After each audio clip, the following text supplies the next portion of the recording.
know what I got. Yeah. We all got potential. Yeah. We may not all have money, but we all got potential. Potential to be anything that we can dream. Yeah. So get ready. Here we go.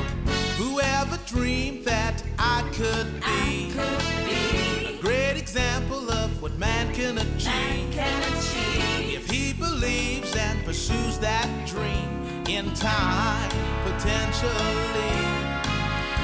in time, potentially, whoever knew that I could go to any place my heart says so. I'm gonna make it deep inside, I know, in time, potentially, in time, potentially. Nothing is impossible if you believe, conceive, achieve, and live by the dream. Live by the dream. Walk the talk and talk the walk and mean what you say. Throw the old life away. Throw it away. 'Cause I've got potential to be what I dream. I can see, I believe I can be, in time, potentially, in time, potentially. Whoever knew that I could go to any place my heart says so. Gonna make it deep inside, I know, in time, potentially, in time, potentially. Nothing is impossible to them that believe. Receive, conceive, achieve, and live by the dream. Walk the talk and talk the walk and mean what you say. Throw the old life away. I've got potential to be what I dream. I can see, I believe I can be, in time, potentially, time, potentially, in time, potentially, oh, in time, potentially. You gotta be patient, in time, potentially. Hey Kingdom family, greetings, blessings, salutations, and welcome to another Kingdom Conversation with me, your host, Bishop Wayne Malcolm, the Business Bishop. Always excited and delighted to be a part of your life and legacy. All right. I want to thank everyone who has subscribed to our channel and encourage those who are yet to subscribe to go ahead and subscribe. Believe it or not, a lot of the people who watch this channel don't even realize that they haven't subscribed, right? Because YouTube just keeps throwing it up, right? You didn't realize you have not subscribed. So just check right now. Check, have I subscribed? If you haven't subscribed, subscribe to the channel. That way you're not going to miss any of the episodes. I also want to shout out to everyone who has left a comment under the post and has liked the post. Your comments encourage me personally to keep on keeping on. So those of you that have subscribed, you like, you comment, and of course you share the channel with your family, friends, neighbors, and networks, you're actually partnering with the ministry. All right. And I appreciate our partners because this is a growing Kingdom Conversation and we want to reach the nations and the rising generation. All right, I'm going to dive into today's session. Today's session is entitled Leverage Over Labor and why you should choose leverage over labor. Of course, we are entering into a new year and I've devoted this month to preparing us for the best ever year, right? So if you believe that 2026 could be your best year ever, I want you to light up the chat box, light up the comment section, let me know that you are looking forward to an outstanding year. If you're going to have an outstanding year, then we're going to have to get our priorities right. So in one of the sessions, I challenge you to prioritize time over tasks, that you should use money to buy time and not time to buy money. And then we looked at systems over goals, systems over goals. Goals are the outcomes that we're able to describe and define. They are the outcomes that we have decided to achieve, right? They are the destinations and the targets, but it is your systems that will deliver those outcomes. And so I challenge you to prioritize systems over goals. And if you missed that session, you want to go right back into that session. Today, I'm going to challenge you to prioritize leverage over labor, to choose leverage over labor. And of course, I'm going to try and stay as visible as I can throughout this presentation. So here's an outline of what we're going to look at. We're going to look at why leverage matters. I'm going to talk about labor as a result of the curse. Labor as a result of the curse. You know that in the beginning, God blessed man with a field of favor. After the fall, he was cursed with a life of labor. We're going to look at what leverage actually is, and then we're going to dive into the 4 forms of leverage that you will need in 2026. Spiritual leverage, financial leverage, team leverage, and tool leverage. And then we will conclude. If you're excited, if you know that you're in the right place at the right time, light up that chat box. And you know we're not going to keep you for much more than 30 minutes. So let's go. Why leverage matters. Many people approach the new year asking the wrong question. Here's what they're asking. How can I work harder and do more? How can I work harder and do more? That is the wrong question. The kingdom mind, the spiritual mind, right, asks a different question. And here's the question. How can I get the most done in the least time with the least effort? How can I get the most done in the least possible time with the least possible effort? That is the right question because it always leads to only one answer. The one answer is leverage. Leverage is the only way that you can get the most done in the least time with the least effort. If you're trying to go into the new year thinking I need to do more, I need to work harder, I need to spend more time, I need to, I need to do, and it's all of this doing, then actually you're asking the wrong question and it's going to lead to a life of labor. If you ask the right question, it's going to give you access to the field of favor, which is this life of leverage, okay? So labor focuses on effort, but leverage focuses on advantage. Advantage over effort. The goal is not exhaustion, it's effectiveness. It's not that you need to work harder, it's that you need to work smarter. So you may have some big goals. You may have some big dreams. Hopefully you understand from my previous session that it is your system that's going to generate the outcomes that you desire. But you have big goals. You have big dreams. You have big aspirations. Okay. Well, they are typically so big that actually if they rely on your work, on your labor, on you doing everything, then you're going to exhaust yourself and you are never effective when you are exhausted. Yeah, I said it. I'm going to say it again. You are never effective when you are exhausted. God himself factored in the principle of rest, Sabbath, Shabbat, Jubilee. He factors in this period of rest because he knows that you are least effective when you are most exhausted. And so God doesn't want you exhausted. He wants you effective. And you're going to be effective if you understand leverage, if you employ leverage, and if you choose leverage over labor. So here goes. So here's the first section. Labor is a result of the curse. Yep, it's a result of the curse. Adam was not created into labor, but into favor. So think about this. The Bible says that God planted a garden eastward in Eden. So God planted the garden. Then it says he took the man and put the man in the garden. This simply means that Adam did not plant the Garden of Eden. Adam did not till the ground. He did not break up fallow ground. He did not till the soil. He did not sow the seed. He was not the laborer responsible for the harvest. God planted the garden. Adam was therefore the beneficiary of a finished work. He was taken and he was positioned inside a finished work to be the steward, to be the custodian, to be the manager, to be the leader, to have dominion over something God had already done. And it's very important that we think in terms of the finished work and understand that our calling is to have dominion over the works of his hands.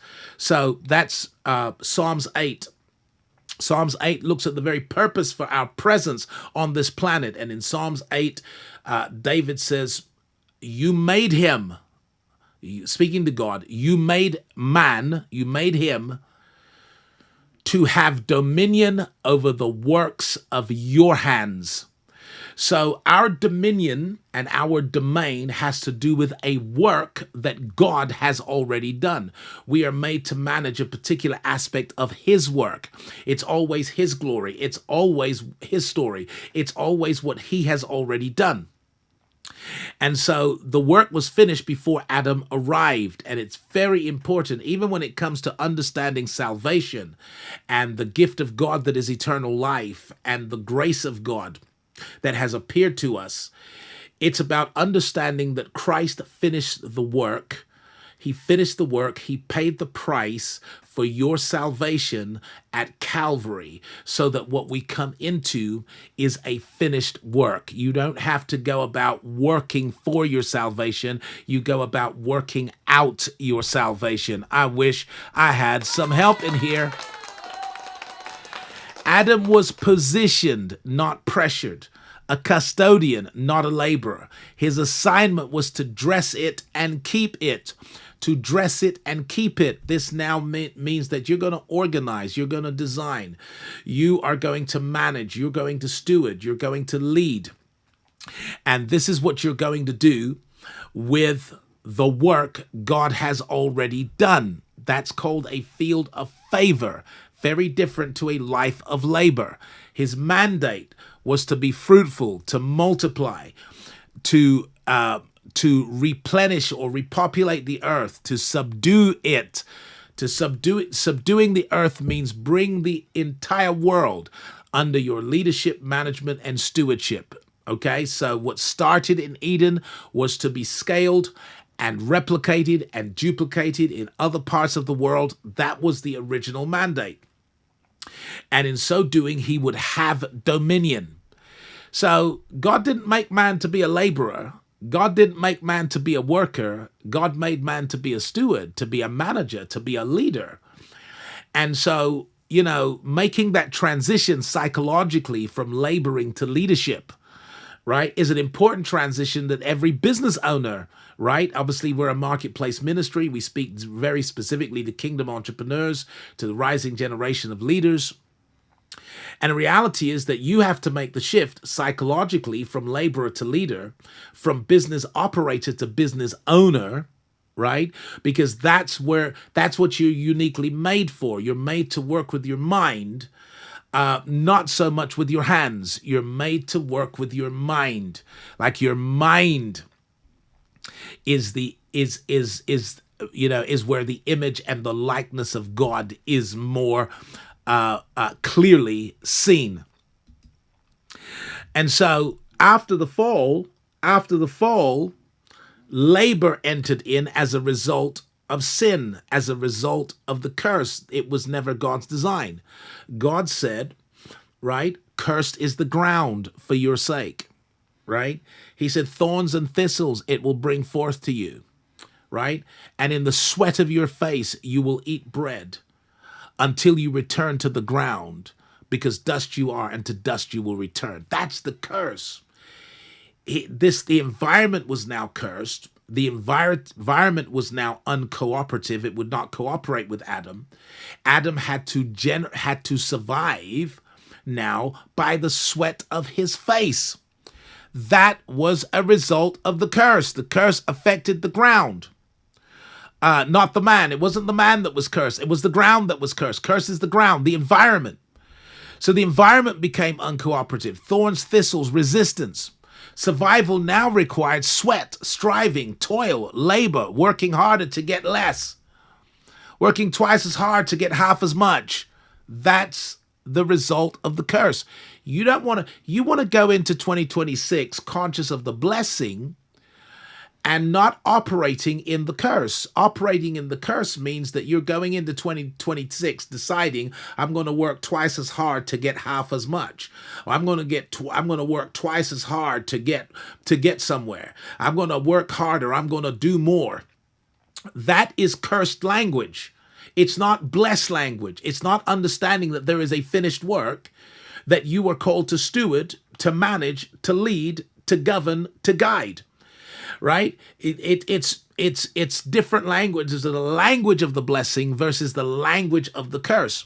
And I don't want you to go into 2026 thinking I'm just going to work harder and do more, because you will ultimately get less.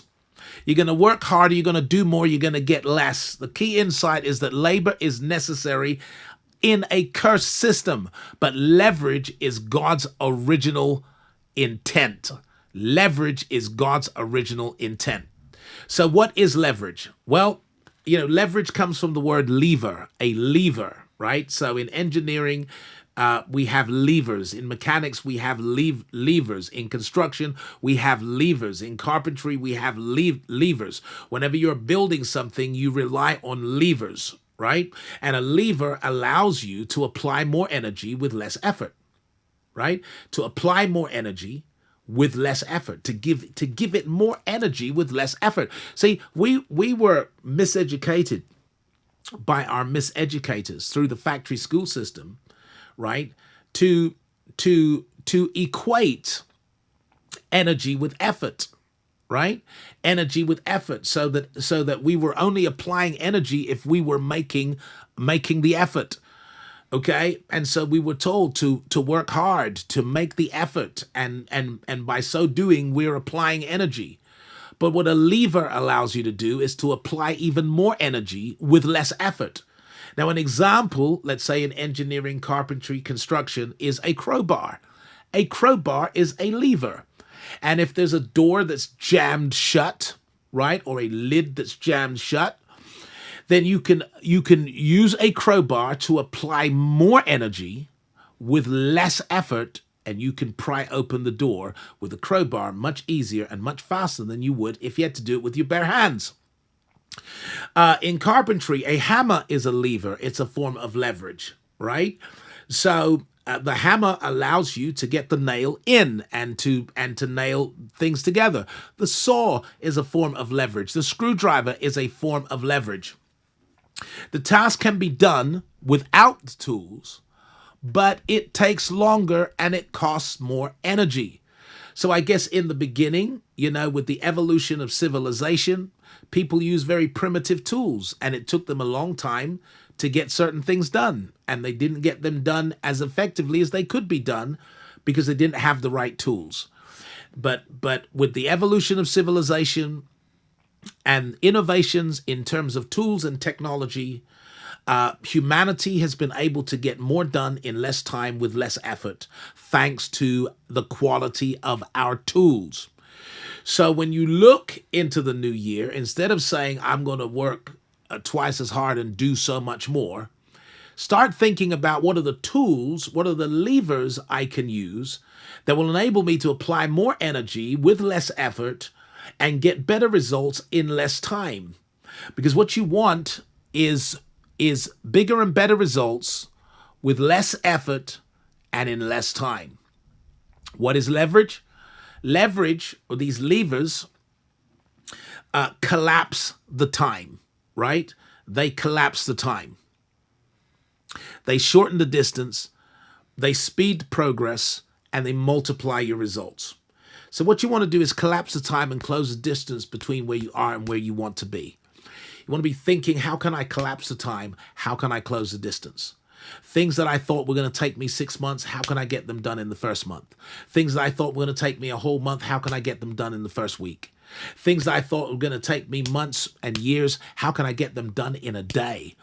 This is blessed thinking. as opposed to cursed thinking. This is blessed language as opposed to cursed language.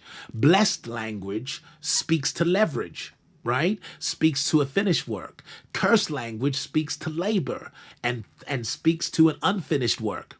So what you want to do is say, okay, look, I've got some big goals for the year, some big dreams and aspirations. How can I get the most done in the least time with the least possible effort? What tools are going to give me an advantage? Because what I'm not going to throw at this is effort. I'm going to throw at it advantage. I wish I had some help in here. When it comes to transportation and mobility, right? You could walk where you want to go. You could cycle and get there much faster. You could drive and get there much faster than if you cycled or walked.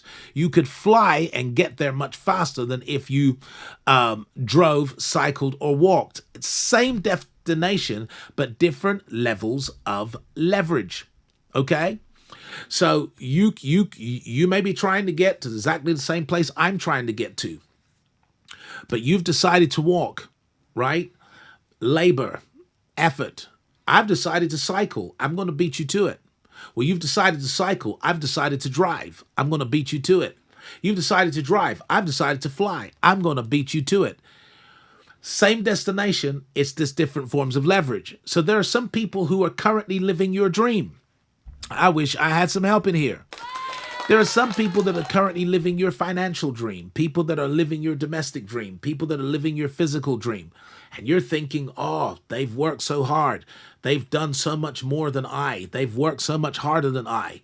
Not necessarily. What they have is leverage. They have the better tool. They've chosen a better vehicle. And they have gotten to where you're going faster than you in less time with less effort. Well, it's your turn now. Instead of focusing on how much more you can do, focus on the leverage or the tools or the levers that are going to give you an advantage as opposed to exhaust your efforts. Now, there are four forms of leverage, and these are the key forms of leverage that you need to become a leverage master. These are tools that you need to have at your disposal, and they're going to collapse the time and close the distance between where you are and where you want to be. Can I hear an amen from somebody? Here are the four forms. They are spiritual leverage, financial leverage, team leverage, and tools leverage. Okay, we want spiritual leverage, we want financial leverage, we want team leverage, and we want tools leverage. And so my goal really is to acquire these levers. My goal is to utilize these levers. My goal is to exploit these levers. My goal is to bring these advantages to my cause, to my work, to my assignment. It is to utilize these four forms of advantage. Because with these advantages in my corner, I get more done in less time with less effort. I get so much further, so much faster, and I'm effective, not exhausted, because of leverage. So watch this. Spiritual leverage. So Jesus said, Matthew 6:33, seek ye first the kingdom of God and his righteousness, and all these things shall be added unto you. Right? So this is an exhortation to prioritize the kingdom and God's systems. So his righteousness is really God's way of doing things, God's systems. So you put the kingdom first, right? And then and God's system. And then he says something wonderful is going to happen. All these things, which are in the context, it's the things that the Gentiles seek after, it's material things. All these material things are going to be added to you, or I'm going to paraphrase, attracted to you. So that when you prioritize the kingdom, right, this makes you a magnet, right, for material success. So that you're no longer chasing the money, but the money's chasing you. You're no longer chasing material success and significance.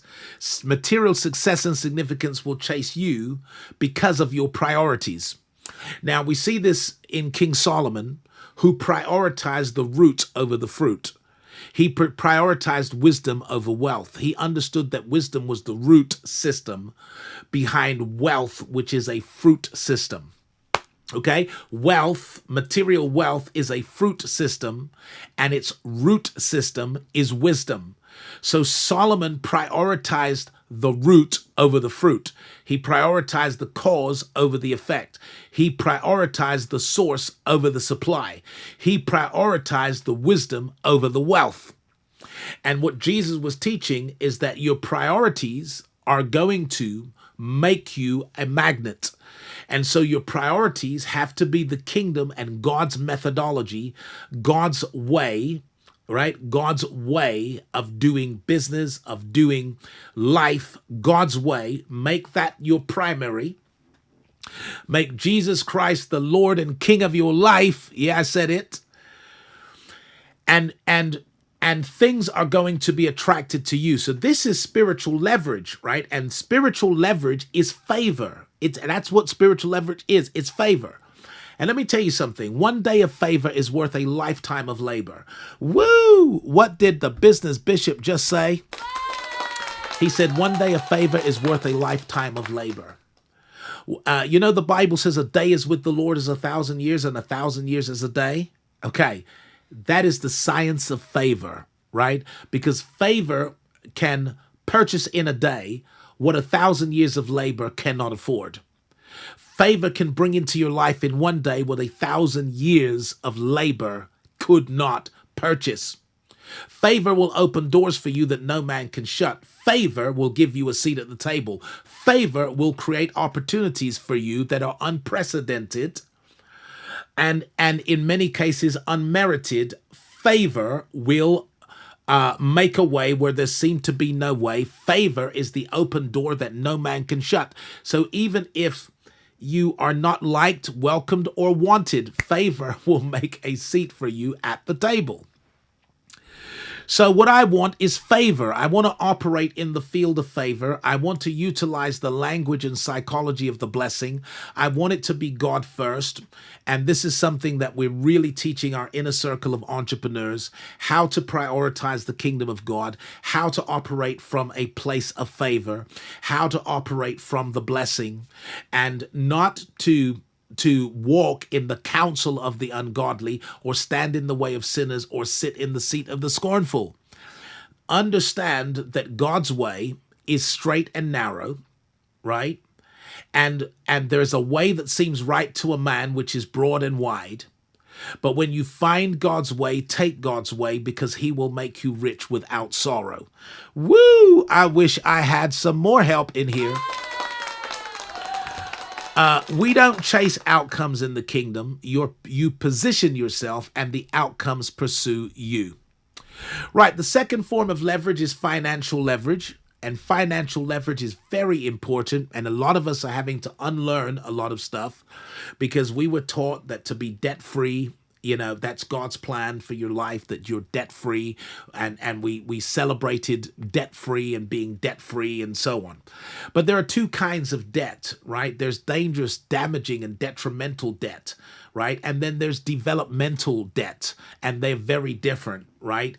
The borrowing to buy assets, right? Borrowing to buy assets that increase in value over time or that generate more income for you, that is leverage. That's leverage. It's not debt in the destructive, detrimental sense. If you borrow to buy liabilities, things that depreciate in value over time, or things that take more money out of your pocket, then that debt is bad. That's what you need to be free from, is the bad debt.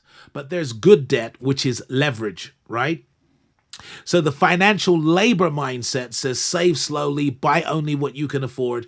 But financial leverage mindset says use resources strategically, access capital to acquire assets.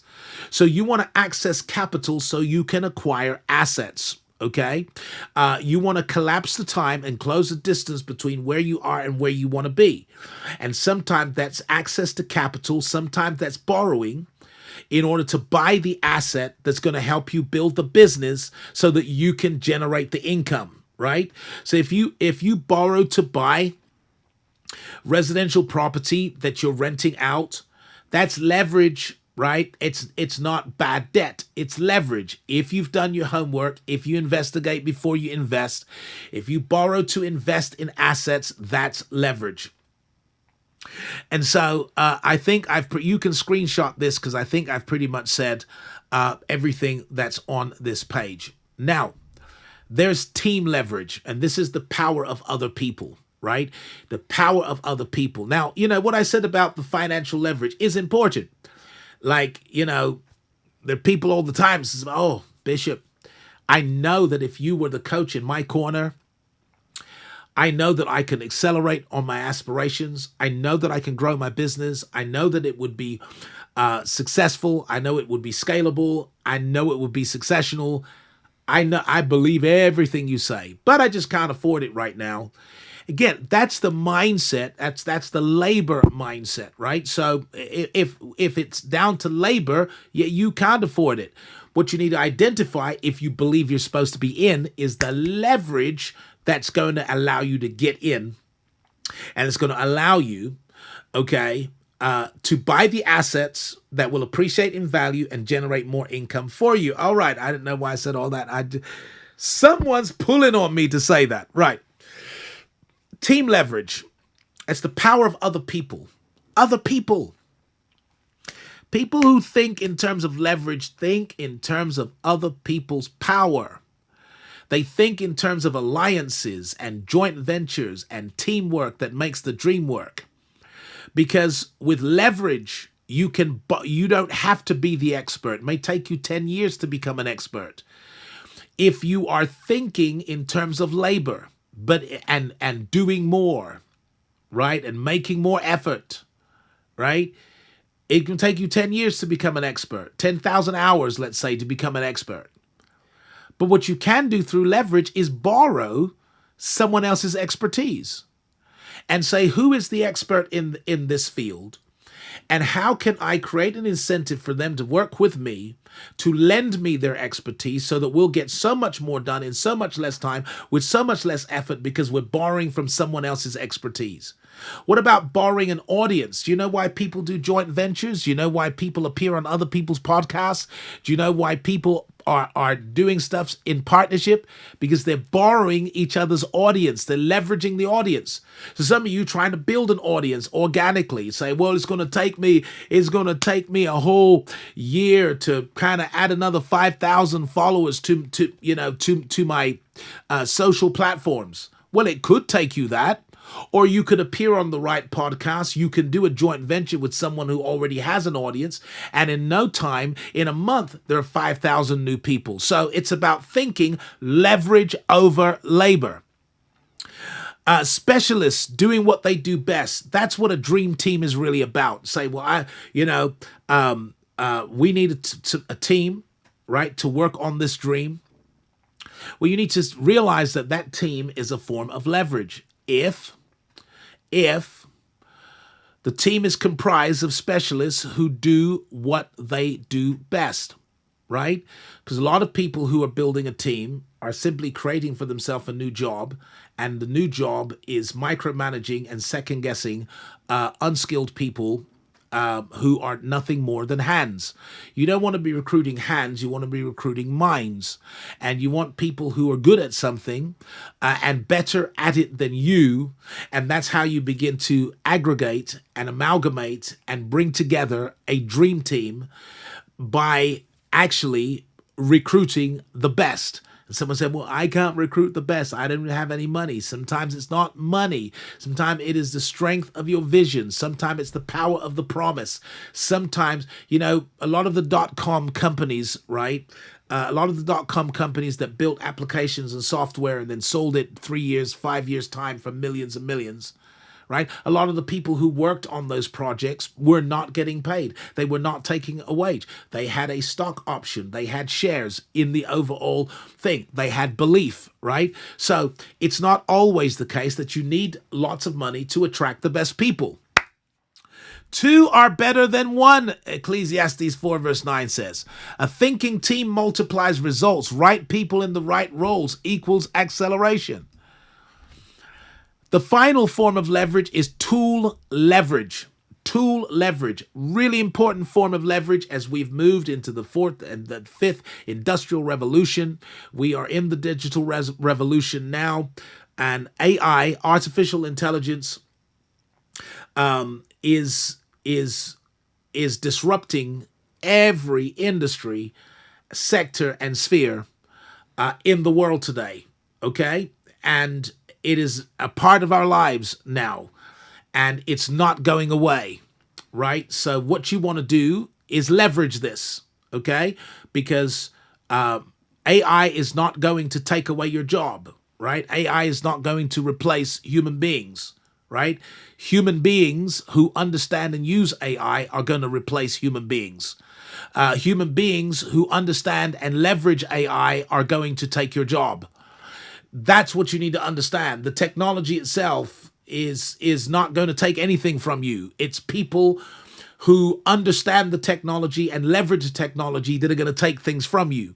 So you have to decide in life if you're going to be the hammer or you're going to be the nail.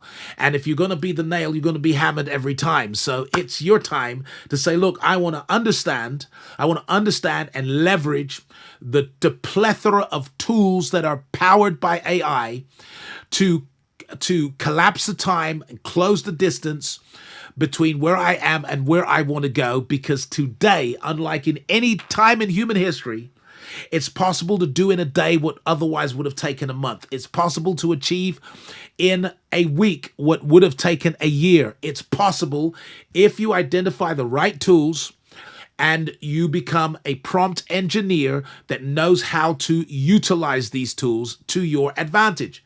So the key is to take an audit of your tasks, the things that you have to do on a daily basis, and then identify the best tools that are going to become leverage.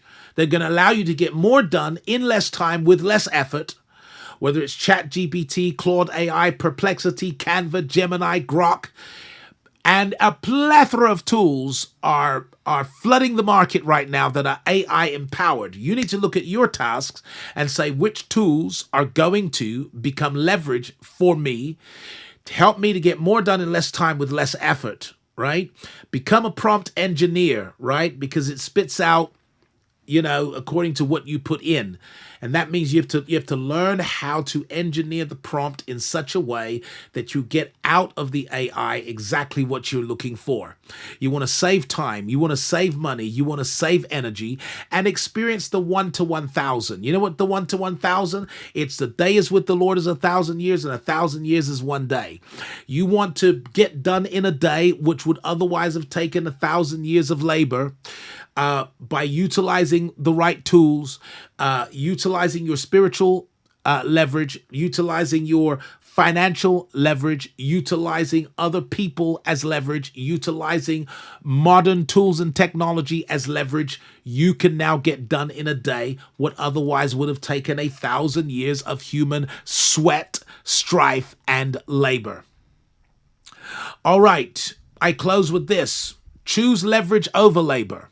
Labor asks, how much can I push? Leverage asks, what advantage can I apply? When leverage is prioritized, your time is redeemed, your energy is preserved, your results are multiplied. The goal for the coming year is not burnout. It is effectiveness. It's not exhaustion. It's effective. I'm not going to be exhausted in 2026. I'm going to be effective. Why? Because I've chosen leverage over labor.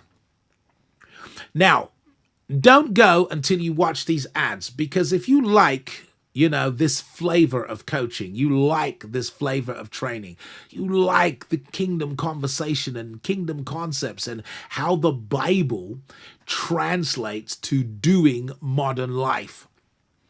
You like it? Let me tell you something. We have worlds outside of this channel, right? We have a community of people like you who are exploring things like this. We have coaching groups and circles and programs that are advanced, that take you deeper, right? And that become a form of leverage for you. So leverage the ministry, leverage the enterprise, leverage the Business Bishop Solutions, leverage that. And so don't go until you watch these ads and take advantage of the opportunities, many of which are completely free. Take advantage of the opportunities that we make available to the people who are part of this kingdom conversation. Until the next time, and you don't want to miss the next one because I'm getting you ready for 2026. Till the next time, this is Bishop Wayne Malcolm, the Business Bishop, bidding you Godspeed, peace out, and shalom. Hey there, entrepreneurs. If you enjoy the teachings of Bishop Wayne Malcolm, I've got something amazing for you. Introducing the New Breed Community, an exclusive online platform for kingdom-conscious entrepreneurs, professionals, investors, and creators. This isn't just a community, it's a movement where we discuss and explore kingdom concepts. Here, kingdom-minded people connect, share, learn, and grow together. Inside, you'll find exclusive content from Bishop Wayne Malcolm, including special sessions just for members. And the best part? It's free to join. The New Breed Community sits on the Heartbeat platform, where Bishop Wayne Malcolm is excited to meet you online. Join us for weekly Q&A sessions with Bishop Wayne, and get exclusive insights that can transform your life. Love to read? Join our book club to feed your mind and spirit. Got a prayer request? Post it and let's lift each other up. Have a testimony? Share how God's goodness is shining in your life. We're more than just a community, we're a movement. Discover the powerful relationship between your profession and your purpose. Join us now on the Heartbeat platform. Connect with us and let's grow together. Bishop Wayne Malcolm and the New Breed Community are waiting for you. So what are you waiting for? Hit that join button and step into a world of connection and growth. A warm welcome awaits you. See you on the inside.